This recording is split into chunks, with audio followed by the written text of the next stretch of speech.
Here is an unfortunate reality about life. Most of the things that we are worried of aren't actually worth worrying about. Most of these fears are rooted in our social conditioning and has to do with our perception of what the others might say, think, or do as a response to what we do or don't want to do. The thing with fear, though, is that the more we really think about it, the more real they get. And more often than not, it's all hypothetical. That's the real irony about it. We create these hypothetical consequences and scenarios in our heads about the worst case scenarios of what might happen. And rarely, if ever, do things actually turn out that way. If you're realizing that you do this, it's not something to feel bad about. There is actually a very rational reason for why we do this, and it's because our survival instincts kick in. We have an innate tendency to think negatively and err on the side of caution in order to keep ourselves safe. The challenge, though, is that the part of our brain that regulates these signals have not quite caught up to our modern developments.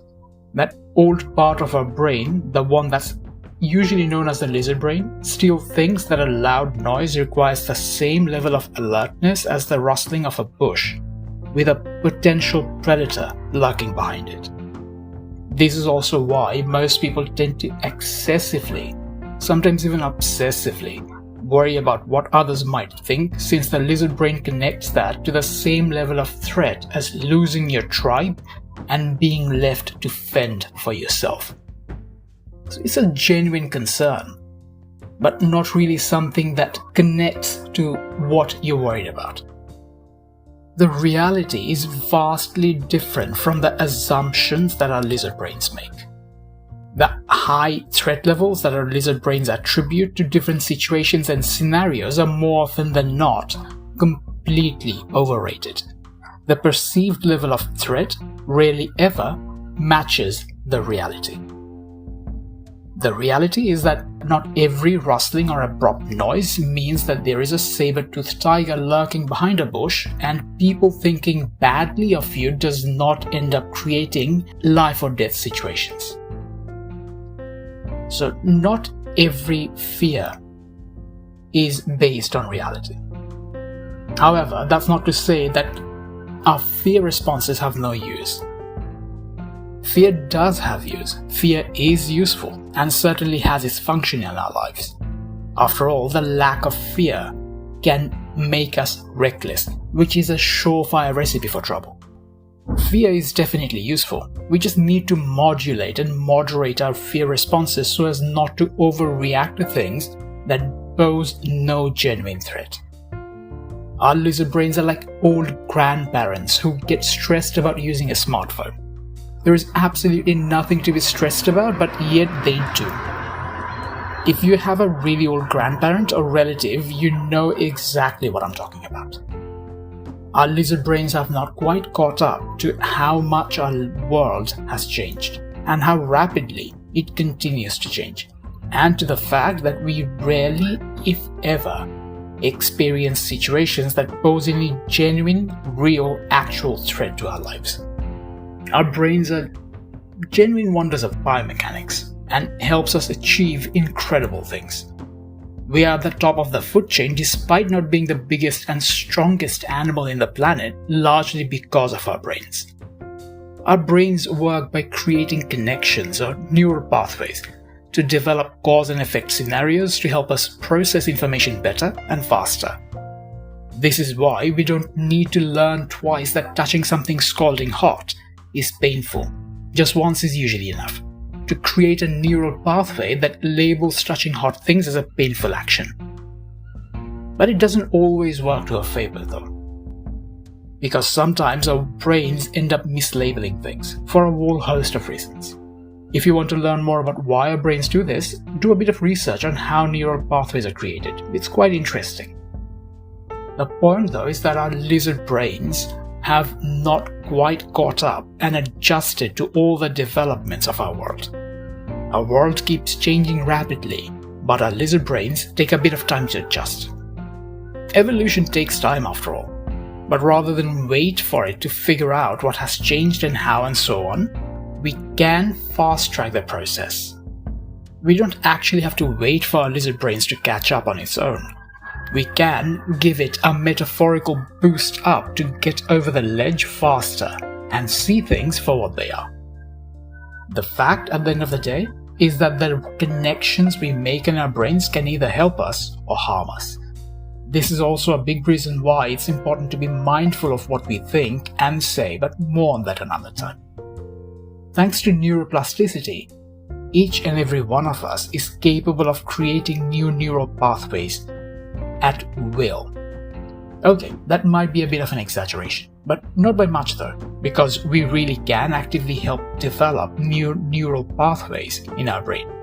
This is how therapists help people get rid of phobias and how our brains can stay strong over the years. Each and every fear we have has a neural pathway associated to it. Here's how it generally works. Something happens to you in the past that really scared you or worried you, and your brain associated that event or situation or even noise or smell to danger. After that, every time you come across anything similar, your brain triggers the danger mode. It's not the end of the world though.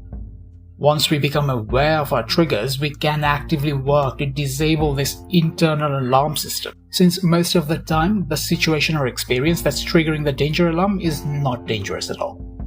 Like how a car backfiring is not the same as someone shooting at you, or how doing something that you're not used to or something completely new does not generally put you at risk.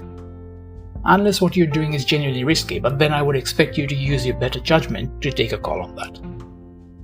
All said and done, you are smart enough to know for yourself what activities genuinely pose a risk to you and what activities don't.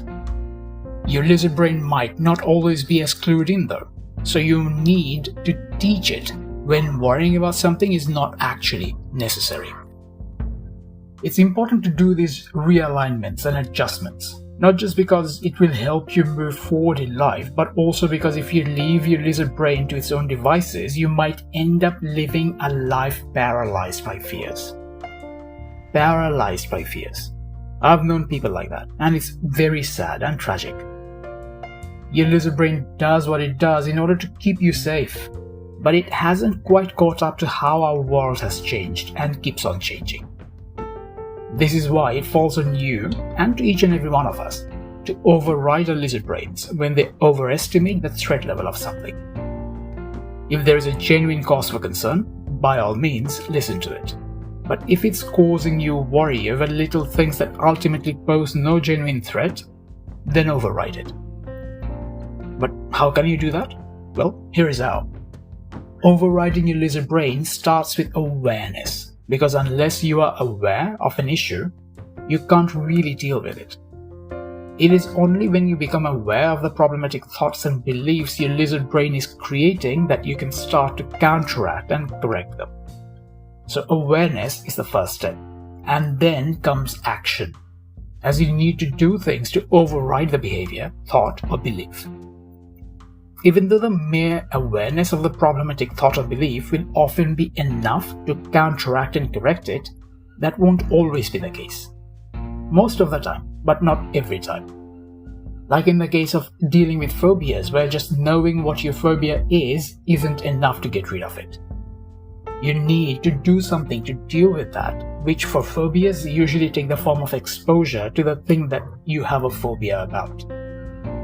The more aware you become of your fears and worries, the easier it will be for you to realign your lizard brain, and in turn help yourself to deal with your stresses and your worries better. Don't let your fears rule your life.